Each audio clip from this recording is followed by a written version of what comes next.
అమ్మటి రాంబాబు, జోగి రమేష్ ఇంటిపైన జరిగిన దాడులు ఖండించిన వైఎస్ఆర్సీపీ నేతలు రిటర్న్ గిఫ్ట్ ఇస్తామని చంద్రబాబు, లోకేష్కు వార్నింగ్ ఇచ్చారు. ఆంధ్రప్రదేశ్లో వైసీపీ శ్రేణులను భయపెట్టాలని ముఖ్యమంత్రి చంద్రబాబు ప్రయత్నిస్తున్నారని, అది ఎప్పటికీ సాధ్యం కాదని వైసీపీ ప్రధాన కార్యదర్శి సజ్జల రామకృష్ణారెడ్డి అన్నారు. ఇప్పుడు చేస్తున్న దానికి వడ్డీతో సహా చెల్లిస్తామని, ఖచ్చితంగా రిటర్న్ గిఫ్ట్ ఉంటుందని హెచ్చరించారు. మాజీ మంత్రి జోగి రమేష్ ఇంటికి వెళ్లి పరామర్శించారు. దాడి జరిగిన తీరును తెలుసుకున్నారు. అనంతరం మీడియాతో మాట్లాడుతూ చంద్రబాబుకు, లోకేష్కు వార్నింగ్ ఇచ్చారు. ఈ వీడియోని చివరి వరకు చూడండి. Please like, share and subscribe చేసుకోవడం అస్సలు మర్చిపోకండి. ఇప్పుడు హెడ్లైన్స్ చూద్దాం. అధికారంలోకి వచ్చిన తర్వాత వడ్డీతో సహా చెల్లిస్తాం, ఖచ్చితంగా రిటర్న్ గిఫ్ట్ ఉంటుంది. తనలాంటి బలహీన వర్గాలపైన దాడి చేస్తే ఏమొస్తుంది? ఇక స్టోరీలోకి వెళ్తే, ఆంధ్రప్రదేశ్లో వైసీపీ శ్రేణులను భయపెట్టాలని ముఖ్యమంత్రి చంద్రబాబు ప్రయత్నిస్తున్నారని, అది ఎప్పటికీ సాధ్యం కాదని వైసీపీ ప్రధాన కార్యదర్శి సజ్జల రామకృష్ణారెడ్డి అన్నారు.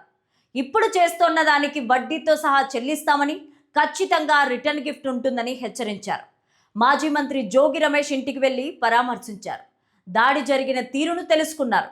అనంతరం మీడియాతో మాట్లాడుతూ చంద్రబాబుకు, లోకేష్కు వార్నింగ్ ఇచ్చారు.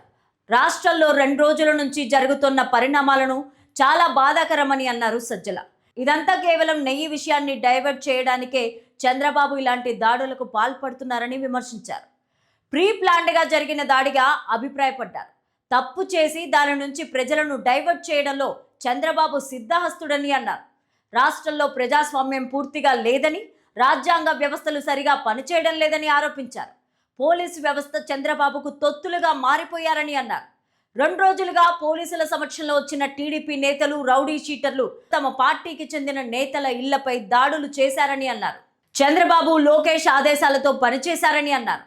అంబటి రాంబాబు ఇంటిపై రాళ్లు విసురుతూ కొడుతుంటే, పెట్రోల్ బాంబులు వేస్తుంటే పట్టించుకొని పోలీసులు తమ నేతలను అక్కడి నుంచి బలవంతంగా పంపించేశారని సజ్జల చెప్పుకొచ్చారు. పోలీసు ఉన్నతాధికారులను కాంటాక్ట్ చేద్దామని ప్రయత్నిస్తే పట్టించుకోలేదని ఆరోపించారు. దాడులకు వచ్చిన వారే విసిగిపోయి వెళ్లిపోయే వరకు ఫోన్ లిఫ్ట్ చేయలేదని చెప్పుకొచ్చారు. నేరుగా వెళ్లి కలుద్దామని ప్రయత్నించినా వారు దొరకలేదని వాపోయారు. చివరకు రాంబాబునే అరెస్టు చేసి జైలుకి పంపించారని విమర్శించారు. రాంబాబు ఇంటిపైన జరిగిన దాడి గురించి ఎలా పోరాటం చేయాలనే చర్చలో పార్టీ ఉందనే ఆదివారం జోగి రమేష్ ఇంటిపై దాడి చేశారని సజ్జల తెలిపారు. ఆయన లేనప్పుడు, ఇంట్లో పెద్దవాళ్ళు, మహిళలు ఉన్నప్పుడే ఇలాంటి దారుణం జరిగిందన్నారు. దాడులు చేసే వాళ్లను పోలీసులు విడిచిపెట్టేసి తాము పరామర్శకు వెళ్తే అడ్డుకున్నారని వాపోయారు. ఎవరెవరు దాడులు చేశారు, ఎలా వచ్చారు, ఆయుధాలు ఏం తీసుకొచ్చారనే వీడియో సాక్ష్యాలు ఉన్నాయని, దాని ప్రకారం చర్యలు తీసుకోవాలని చెప్పారు. ఏదో కేసులు పెట్టామని చెబుతున్నారని, కానీ స్పాట్కు వచ్చి విచారణ చేయలేదని తెలిపారు. కనీసం ఏం జరిగిందో కూడా వచ్చి అడగలేదని విమర్శించారు. ఇలాంటి చర్యలు చేసే ఏ పార్టీ అయినా రాజకీయ పార్టీగా ఉండడానికి వీలు లేదని సజ్జల అన్నారు. అలాంటి పార్టీ అధికారంలో ఉండడానికి కూడా అర్హత లేదని చెప్పారు. దీనికి పోలీసులు కూడా వంతపాడడం బాగాలేదని సూచించారు. వ్యవస్థీకృతమైన అరాచకం రాజ్యమేలుతుందని విమర్శించారు. కేవలం నియంతల పాలనలోనే ఇలాంటివి చూస్తుంటామని అభిప్రాయపడ్డారు. ఇప్పటికే తమపైనే కాకుండా సామాన్య ప్రజలపై కూడా దాడులు చేస్తున్నారని అన్నారు. కేవలం అసహనంతోనే ఇలాంటి దాడులు చేస్తున్నారని చెప్పారు. ఇలాంటి దాడులను ఇక్కడితో వదిలిపెట్టేది లేదని సజ్జల అన్నారు. జాతీయ స్థాయిలో పోరాటం చేస్తామని చెప్పారు. ప్రజల్లో కూడా తీసుకెళ్లి ఆలోచింపచేస్తామని వెల్లడించారు. నేతలు చేసిన వ్యాఖ్యలతో ఇబ్బంది పడి ఉంటే ఫిర్యాదు చేసుకోవడానికి దేశంలో చట్టాలున్నాయని, అలా చేయకుండా దాడులు చేయడం బాగోలేదన్నారు. ఇలాంటి దాడులతో వైసీపీ క్యాడర్ నేతలను భయపెట్టలేరని తెలియజేశారు. ఇంకా వారంతా ఏకీకృతమయ్యారని అన్నారు. ఇంతకంటే ఏం చేయగలవనే ప్రశ్న వైసీపీ నుంచి వస్తోందని చెప్పారు. ప్రతి దానికి రికార్డు ఉంటుందని, అధికారంలోకి వచ్చిన తర్వాత వడ్డీతో సహా చెల్లిస్తామని అన్నారు. అన్ని చట్ట ప్రకారమే చేస్తామని వార్నింగ్ ఇచ్చారు. ఎలా కేసులు పెట్టాలో తమకు తెలుసు అన్నారు సజ్జల. ఖచ్చితంగా రిటర్న్ గిఫ్ట్ ఉంటుందని అన్నారు. ఎవరు బెదిరిపోయి వెనక్కి తగ్గబోమని క్లియర్గా చెప్పారు.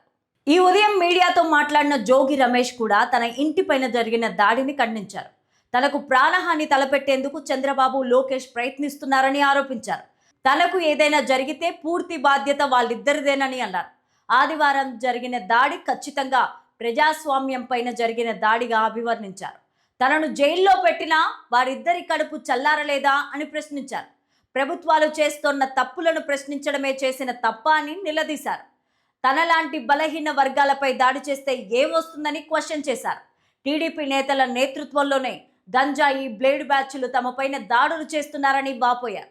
సోషల్ మీడియాలో పోస్టులు పెట్టి మరీ రెచ్చగొట్టి రప్పించారని అన్నారు.